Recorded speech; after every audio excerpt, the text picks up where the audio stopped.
Welcome to the Jill on Money Show. It is Sunday, March 20th. And although I'm in the state of Florida, where I'll be proudly sporting my brand new t-shirt, which says "Just Say Gay." Yes, I am wearing that in Florida as we speak. I'm also putting this show in the can so you can listen to it. And so I encourage you to keep listening to this show because it is chock full of great information. And we encourage you to send us your questions, whatever your financial question is at the time, where you think of it. Just go to JillOnMoney.com, hit the contact us button, let us know what's on your mind.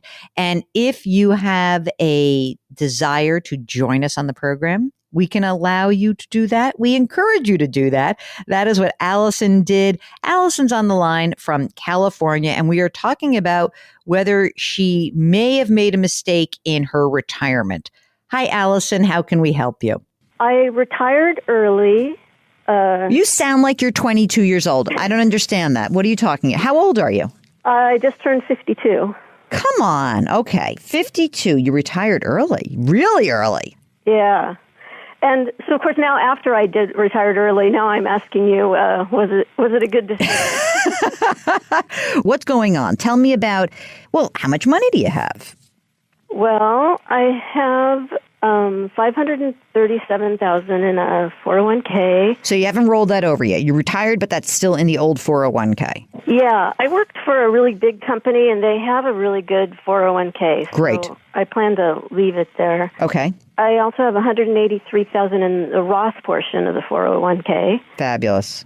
And $35,000 in a Roth IRA. And then I have $68,000 in a variable annuity.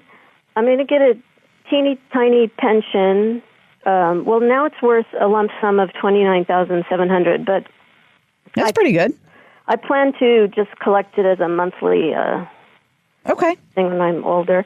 I have $7,600 in a retiree medical savings account that I don't really know a lot about. Yeah, you'll need that eventually, but not at age 52 probably. Right. I don't even know if I can access it. I bet you. Did you contribute to it? Yeah. Then you'll be able to. You'll be able to. Whatever you put in, you can always access. This is all very good. I like the story so far. That's the retirement account, but I have $998,000 in non-retirement. Oh, wait a minute. In my business, we call that burying the lead. Oh, that's my retirement account. Oh, and I have $1 million in non-retirement account. So did I just do my math correctly and say that you got $1.9 million? Yeah, a little bit under one. Yeah, something close to that. Yeah. I already like that number. So that's number one. How much do you need to live on? I spent the last year calculating, writing down everything I spent money on because I had no idea. And it came to $54,000 for the year. And you don't spend a lot. That made an assumption if I had paid Cobra, which I'm paying now for health insurance all year.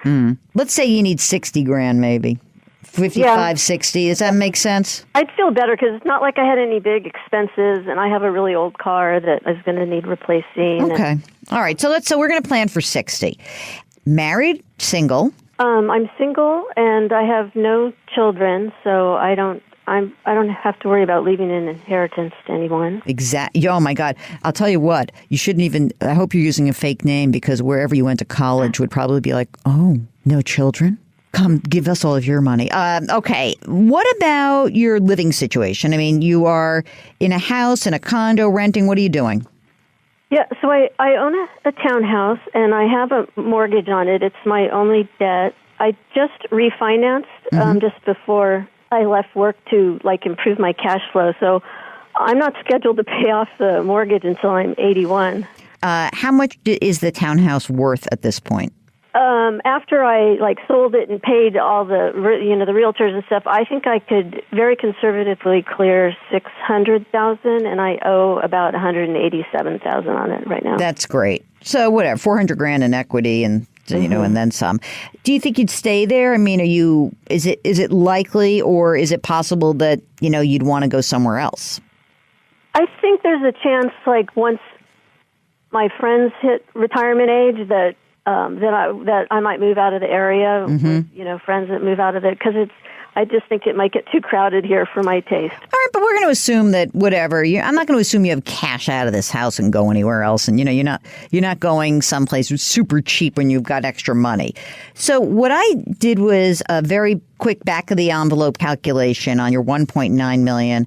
And if we were looking at kind of the normal withdrawal rates, which, by the way, it's a little bit scary because you're so young. Your money's got to last you for a long time. Mm-hmm. So if you want to be really conservative, you say, all right, let me take 3% of that. And that will generate $57,000 a year, which is great.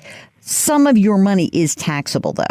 Well, let's say about half of it is in retirement accounts. So what I would suggest is if you really are never going to work again, which I think is highly unlikely. I don't know why, but I just get the sense. You could do something.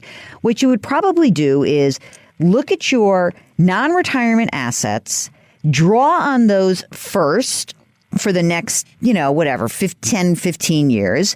And then when you are ready to claim Social Security at your full retirement age, or, maybe at age 70, frankly, because you don't need it, then that would probably click in. And it seems to me that you can do this. So in terms of looking back and feeling like, oh my God, did I make a mistake? I don't think you made a mistake. But that said, it's not such a slam dunk that I wouldn't suggest to you that potentially it might be great if you could maybe pick up a little work here and there. Not a ton, but 10, 15 grand a year wouldn't kill you.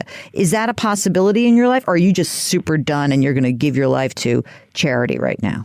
Yeah, it's a possibility. Like right now, I'm filling my time with volunteer work, but I've thought about it. I mean, one of my motivations to work part-time would be I could fund a Roth IRA that way because I'd have some. You're such a saver. It cracks me up. And here's the thing, and I don't even think you need to. You don't have to fund anything with it. Really, what you would be doing is you'd be earning some money that you just would say, it's money I don't have to take from my non-retirement accounts. It's just some amount of money, okay? And it doesn't have to be big money. Just before we go, just give me a breakdown. Are you a balanced investor? Are you a growth investor? What's the tilt for you? It's much more conservative than I was investing in before I retired. You can be a little bit more aggressive in your retirement vehicles. So in other words, you could implement a portfolio that's 70-30 in your retirement vehicles, if you'd like. And you could then say, for my non-retirement, I'm going to be closer to 50-50. And the reason why I say that is that you've got to draw on these non-retirement assets. If you were going to take risk anywhere, you would take more risk in your Roth IRAs. Your Roth assets are the last assets you touch. You first tap your non-retirement investments. You then pull money out of your tax-deferred retirement accounts when you have to. The last money that you touch is your Roth. All right, if you've got a question about your retirement, or you have a question about maybe it's college planning because it's college season coming up right now, maybe you've got a question about taxes, maybe it's estate, maybe it's life insurance, maybe it's property and casualty insurance. I don't really care.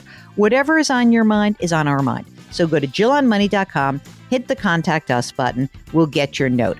While you're on the website, don't forget, we've got another podcast. It's called Eye on Money. So check that one out. You can subscribe to it wherever you get your podcasts. Okay, so lift someone up today and remember the mantra, grit, growth, grace. How about a little gratitude? We'll do that too. Okay, thanks for listening. We'll talk to you tomorrow.